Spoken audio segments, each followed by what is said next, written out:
Hold on to Senior Scratchy. This is gonna be a gas! I promise I won't bite.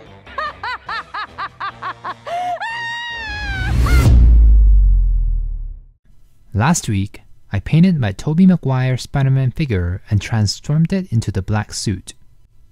The final look wasn't too bad. Check that video out if you're interested. And today, I'm going to work on Agatha. Back in 2021, when Wandavision came out, I thought they would never release an Agatha figure. Back then, they were omitting certain characters, and I was certain that this was going to be one of them due to her design.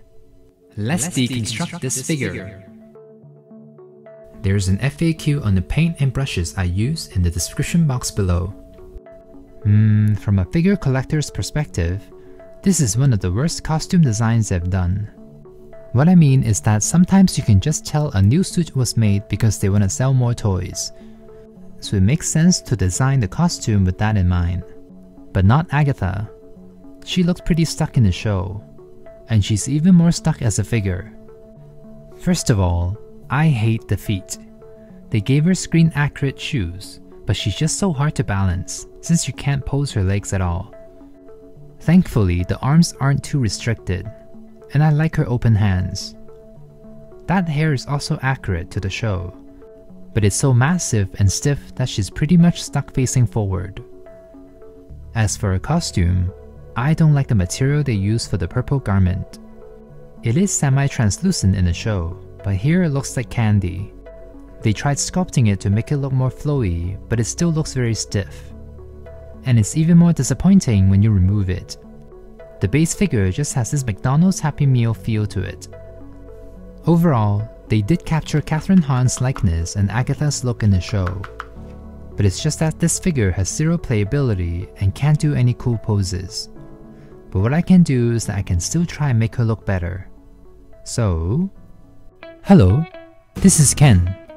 I like making things.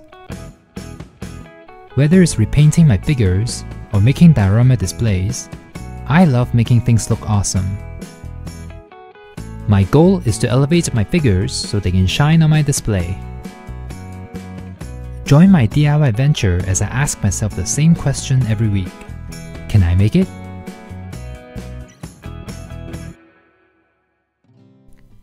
Today's video is sponsored by TEMU.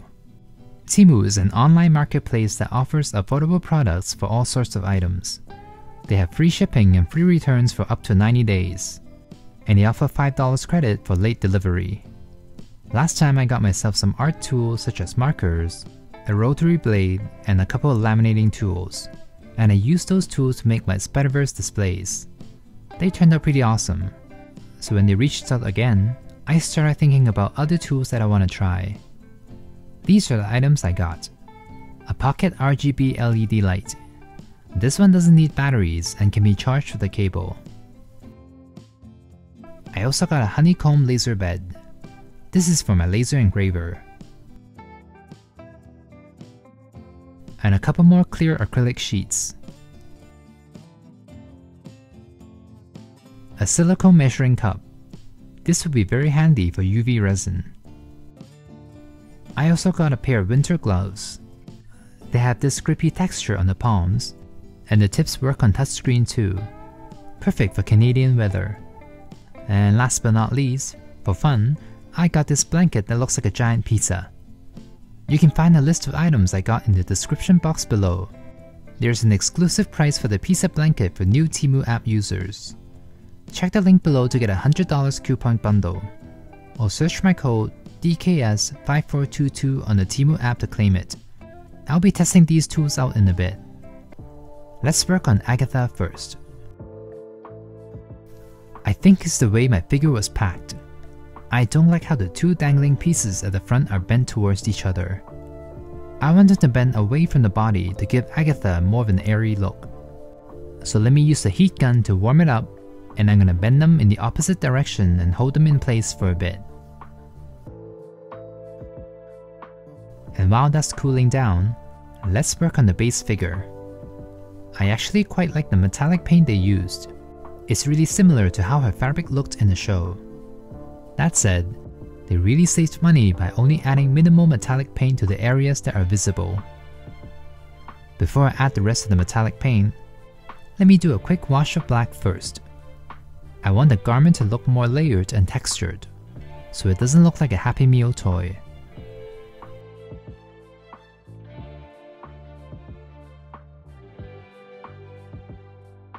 Alright, now I'm going to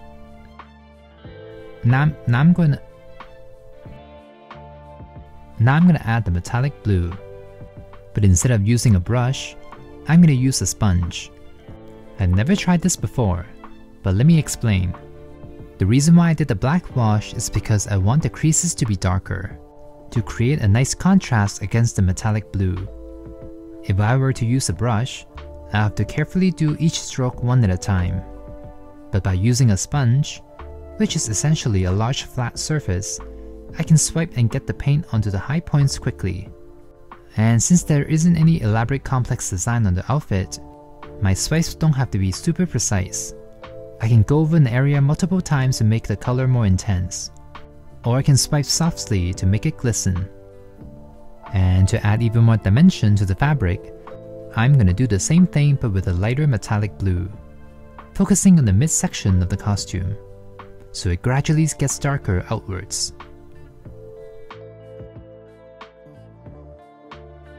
I might have overdone it. It looks a little too metallic or wet, but I don't mind it. Still better than how it looked originally. Oh, they also cut costs on the upper torso. You can see exactly where the paint cuts off because it's being covered by the purple scarf. So let me fill it back in and brighten up the color a bit. And a bit of touch up around the collars. Alright, next, her sleeves. I love the metallic green paint they used, but again, they just painted the front side of the forearms but not the back. It's almost like this figure just isn't meant to be posed at all.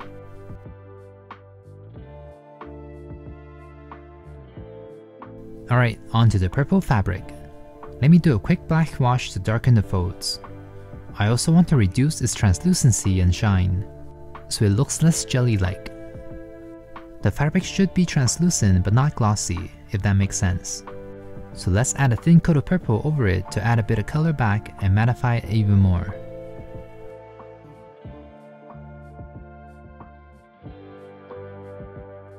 And finally, I'm going to repeat what I did earlier and swipe a bit of metallic blue over it.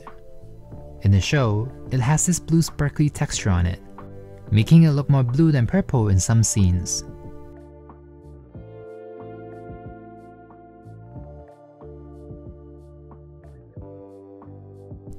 Onto the face. Honestly, it's not too bad. The likeness is there. It just has this waxy shine on it. So let's mattify it by dusting a thin coat of paint over the face and adding a bit of red around the cheeks.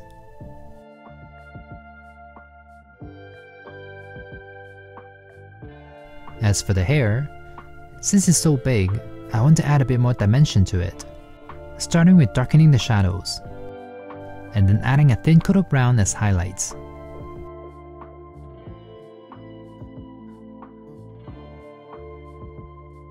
Okay, the hair color looks very similar, but overall, the head looks much better matte.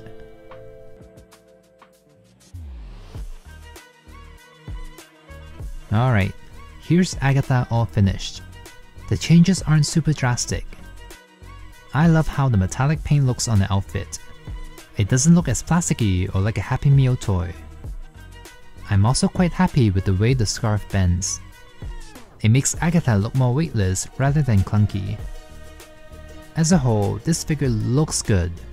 The face sculpt is good, the outfit looks pretty screen accurate. It's a shame that this figure is barely posable, because I do like Agatha. The episode where it was revealed that it was her all along, and then her theme song started playing was so iconic and fun. I just wish the figure could reflect that.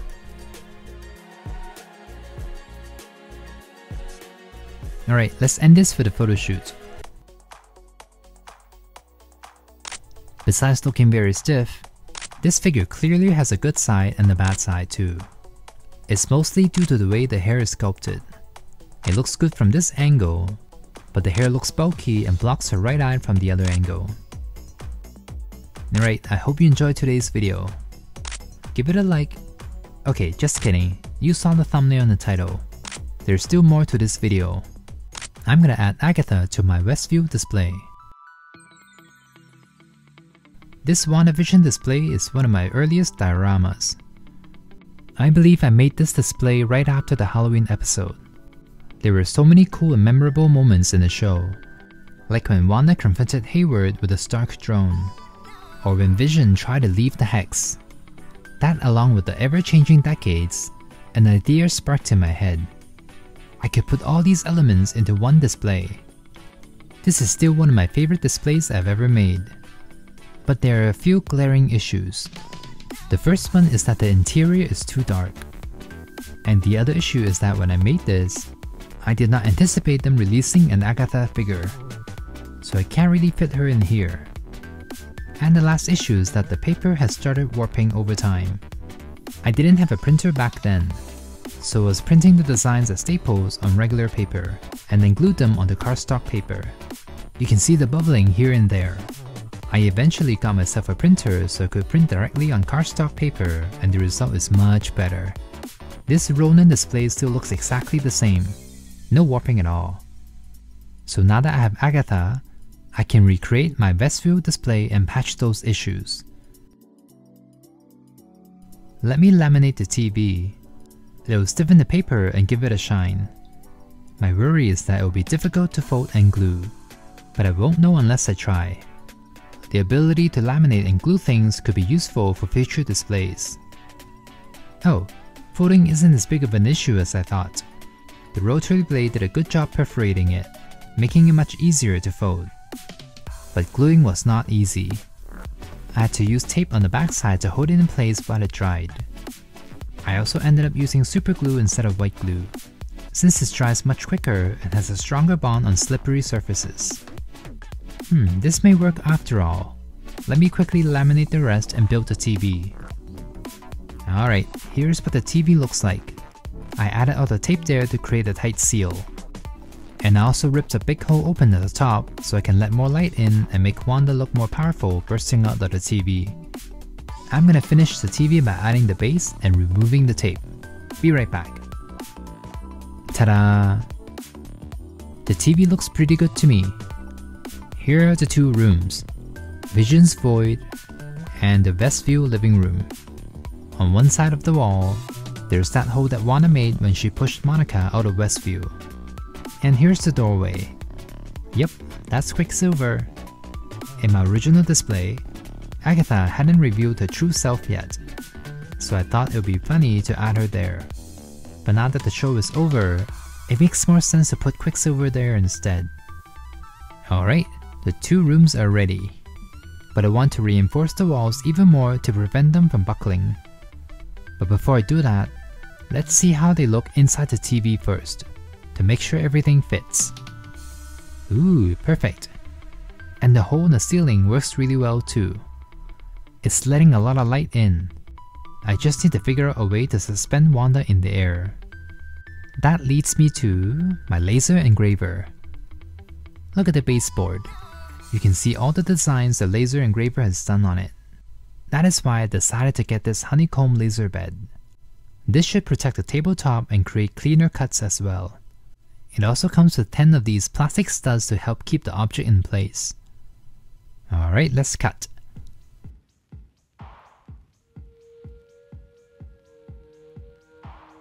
Ooh, look at that. So clean. Nice. Okay, let's cut out the rest of the wall pieces. One reason why I love using the laser engraver is that I can cut custom shapes with it. I don't have to use a knife to cut it myself.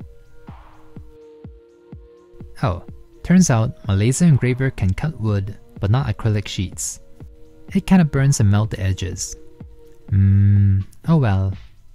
Here are all the wall pieces. Let me glue them on to reinforce the structure.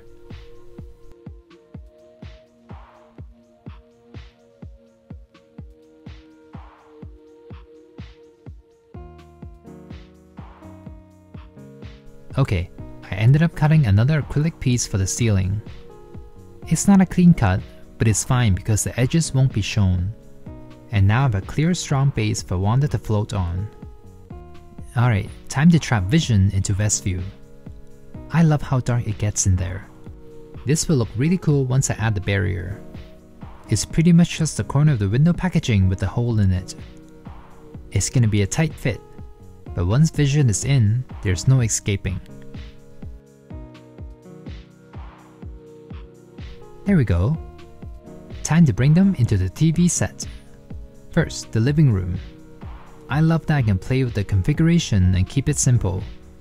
Or I can add Vision to make it look more dramatic. And now it's time to make Wanda fly. Using my good old trusty paper clips. Twisting a bunch of them together to create a tall stand with a white base. I'm gonna paint one red and one purple. And add bulk with hot glue.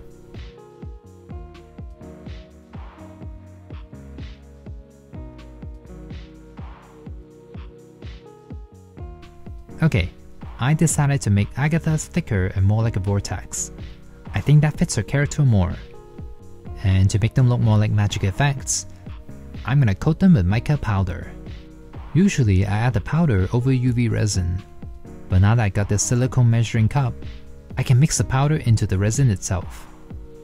I'm curious to see what it'll look like in the end. Just gotta cure it with the UV light. And cure the rest of it that's in the measuring cup as well. With everything cured, I can just flip the silicone cup inside out and remove the leftover. And now I can reuse the cup again for Wanda's effect. Okay, here are the magic effects. You can't really see the mica powder shift, but it does look a bit metallic up close. I also did a quick wash of red and purple to make the color look more intense.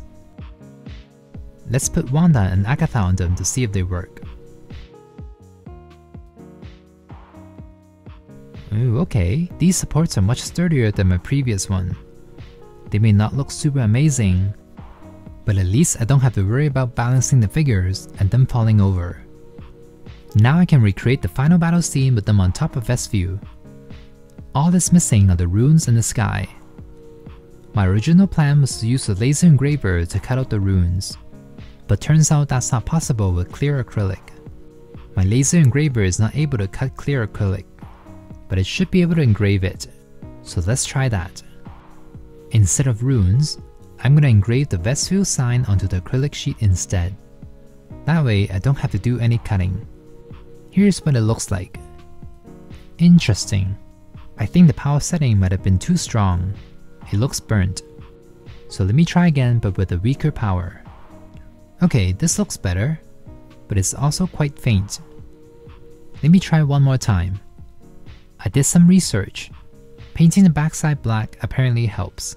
So let's see. Ooh, this one looks pretty cool. Let me go give them a quick rinse and clean off the residue. Here's the first one that I did. Turns out most of it was just soot. There are a few spots here and there that appear to be burnt. Here's the second one. I'm not sure if you can see it, but I wiped out part of it with water. I guess it didn't actually engrave onto the acrylic. The same thing happens with the painted one as well. I need to play around the settings more. But the video is getting long, so I'm gonna try that another time. Let me do the sign on wood instead, since I know this will work for sure. Okay, this took 3 tries as well. First time it was too strong. The edges were burnt and fuzzy. I then painted the surface green to give it that road sign look, but the power was too weak. But third time's the charm. This one looks pretty good. But I'm not done.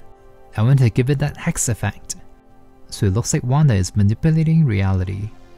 This mica powder shifts from orange to green, so this should work if everything goes to plan. Ta-da! You can't see the mica powder on camera at all. Actually, you can kinda see it at extreme angles. I can see the orange shift in person, but it's just not picking up on camera for some reason. Here's me trying to get it to shift with different lighting. There we go. It's kinda there. And look, The silicone cup is all clean and can be used again. Alright, let's add the sign to the display. But before I end the video, let me bring in the final item, the Pocket RGB LED light. I love this light. Not only is it very bright, there are all these settings I can change to get it exactly how I want it. I can change the color temperature of the white light and the brightness. Or I can switch to the color mode and find the exact color I want. There's also these presets with these flashes. Not only is this compact, it also has hot shoe mounts and this little screw hole for tripods. I'm gonna make the light pink and put it behind the TV, so it looks like Wanda and Agatha's energy are glowing. And my WestView display is complete. My initial version will always have a special place in my heart, but this updated one is just better in many ways. Agatha is now part of it. She looks much better up in the air against Wanda, and it makes total sense to place a Darkhold here in between them. I had it in my Wondagore display, but that doesn't really make sense since Wondagore is the Darkhold. I love that this display encapsulates so many memorable moments from the show. The house changing through the decades, the final battle, Vision escaping the Hex, and Evan Peters' Quicksilver showing up at the door.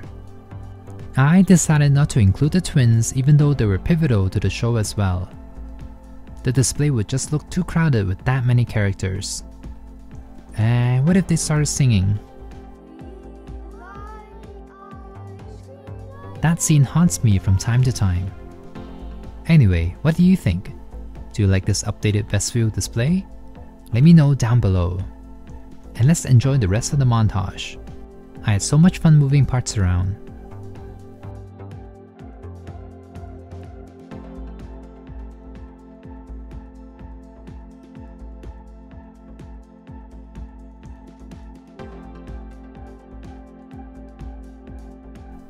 Alright, let's end this for the photoshoot.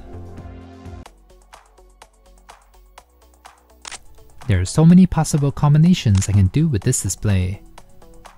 Let's start by stripping it down to just Wanda and her imaginary home. And I'll add more elements as I go. I love my new light. It adds so much more drama to the display. I normally don't do dramatic or crazy lighting for my photos because I want to show the painted figures as true to life as possible and not rely on lighting or other visual effects. But here it works out perfectly. The pink lighting adds to the display and it really looks like Wanda is casting her hex magic. It creates such a mood. Maybe I'll incorporate this light in my future videos. It is so easy to set up and use. Oh, you know what? I miscalculated. Or should I say, I forgot to calculate. Wanda and Agatha is way too high up in the air. They don't fit in my display. Whoops. I'm gonna have to display them like this for now. It doesn't look as impressive, but it still works. Maybe I'll make shorter stands for them, but not today. This video took a very long time to make, and I should end it here. Give it a like and subscribe to see more content like this. Thank you for watching all the way through. And as always, stay inspired and I'll see you next week. I can make it, so can you.